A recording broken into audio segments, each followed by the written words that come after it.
ملتا ہے در سے آخرت ان واقعات سے، سیکھیں سبق آؤ اکابری کی حیات سے۔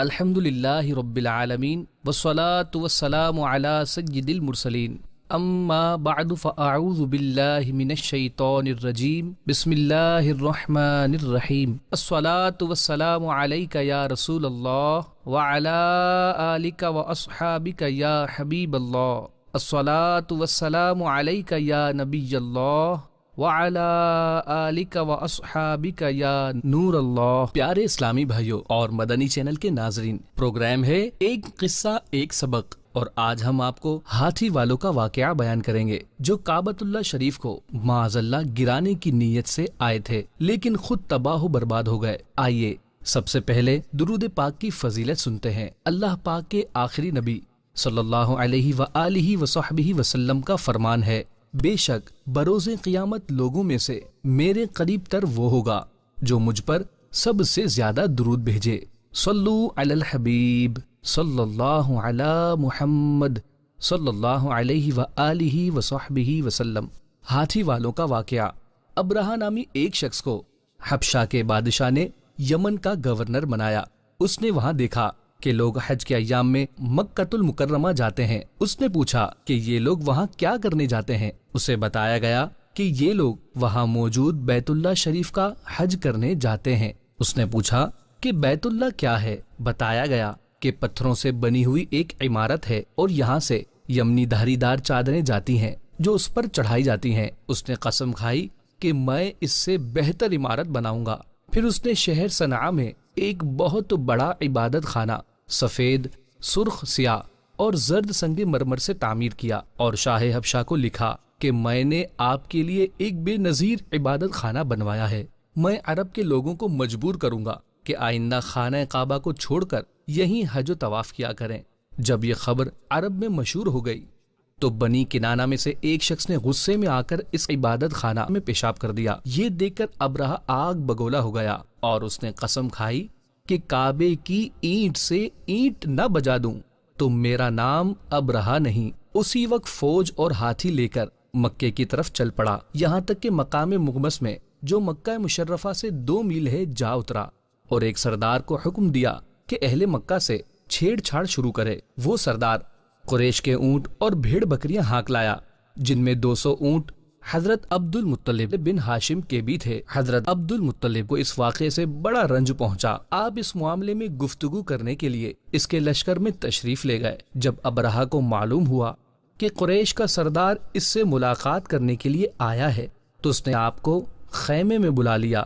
جب حضرت عبد المطلب کو دیکھا کہ ایک بلند قامت، روبدار اور نہایت ہی حسین و جمیل آدمی ہے جن کی پیشانی پر نور نبوت کا جاہ و جلال چمک رہا ہے، تو صورت دیکھتے ہی ابرہہ مرعوب ہو گیا۔ بے اختیار تخت شاہی سے اتر کر آپ کی تعظیم و تکریم کے لیے کھڑا ہو گیا اور اپنے برابر بٹھا کر دریافت کیا کہ کہیے سردار قریش، یہاں آپ کی تشریف آوری کا کیا مقصد ہے؟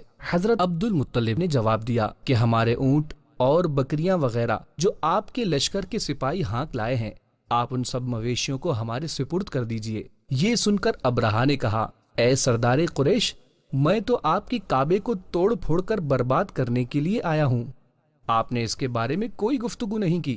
حضرت عبد المطلب نے کہا کہ مجھے تو اپنے اونٹوں سے مطلب ہے، کعبہ میرا گھر نہیں ہے بلکہ وہ خدا کا گھر ہے، وہ خود اپنے گھر کو بچا لے گا۔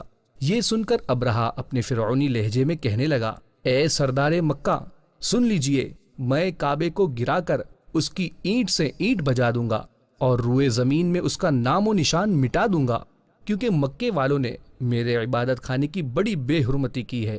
حضرت عبد المطلب نے فرمایا کہ پھر آپ جانے اور خدا جانے میں آپ سے سفارش کرنے والا کون؟ اس گفتگو کے بعد ابرہہ نے تمام جانوروں کو واپس کر دینے کا حکم دے دیا۔ حضرت عبد المطلب تمام اونٹوں اور بکریوں کو ساتھ لے کر اپنے گھر چلے آئے اور مکے والوں سے فرمایا کہ تم لوگ اپنے اپنے مال مویشیوں کو لے کر مکے سے باہر نکل جاؤ اور پہاڑوں کی چوٹیوں پر چڑھ کر اور دروں میں چھپ کر پناہ لو۔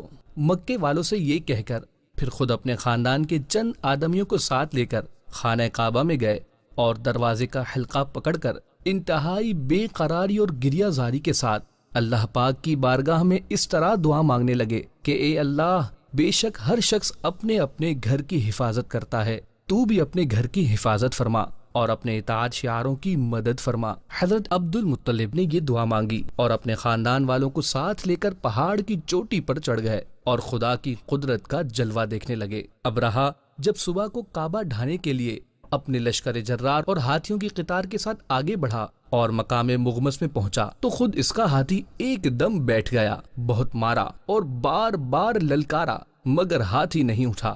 اسی حال میں قہر الہی ابابیلوں کی شکل میں نمودار ہوا اور ننھے ننھے پرندے جھنڈ کے جھنڈ، جن کی چونچ اور پنجوں میں 3 کنکریاں تھیں، سمندر کی جانب سے حرم کعبہ کی طرف آنے لگے۔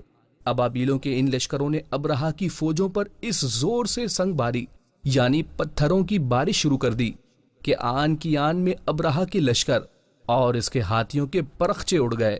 جب کوئی کنکری کسی ہاتھی سوار کے سر پر پڑتی تھی تو وہ اس آدمی کے بدن کو چھیدتی ہوئی ہاتھی کے بدن سے پار ہو جاتی تھی۔ ابرہہ کی فوج کا ایک آدمی بھی زندہ نہیں بچا اور سب کے سب ابرہہ اور اس کے ہاتھیوں سمیت اس طرح ہلاک و برباد ہو گئے کہ ان کے جسموں کی بوٹیاں ٹکڑے ٹکڑے ہو کر زمین پر بکھر گئیں۔ جب ابرہہ اور اس کے لشکروں کا یہ انجام ہوا تو حضرت عبد المطلب پہاڑ سے نیچے اترے اور خدا کا شکر ادا کیا۔ ان کی اس کرامت کا دور دور تک چرچا ہو گیا اور تمام اہل عرب ان کو ایک خدا رسیدہ بزرگ کی حیثیت سے قابل احترام سمجھنے لگے۔ پیارے اسلامی بھائیوں، آپ جانتے ہیں یہ حضرت عبد المطلب کون تھے؟ یہ ہمارے پیارے آقا صلی اللہ علیہ وآلہ وصحبہ وسلم کے دادا جان تھے۔ اس واقعے سے کعبۃ اللہ شریف کی عظمت بھی ظاہر ہوئی کہ اللہ پاک نے خود اس کی حفاظت کا انتظام فرمایا۔ جو لوگ کعبۃ اللہ شریف کو تباہ کرنے کے ارادے سے آئے تھے، اللہ پاک نے انہیں تباہ و برباد کر دیا اور عبرت کا نشان بنا دیا۔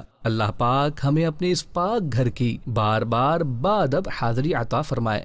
پیارے اسلامی بھائیوں، آج کے اس پروگرام کا وقت اختتام کی طرف بڑھ رہا ہے۔ آئندہ ایک نئے واقعے اور سبق کے ساتھ حاضر ہوں گے، تب تک کے لیے اجازت دیجیے۔ اللہ حافظ۔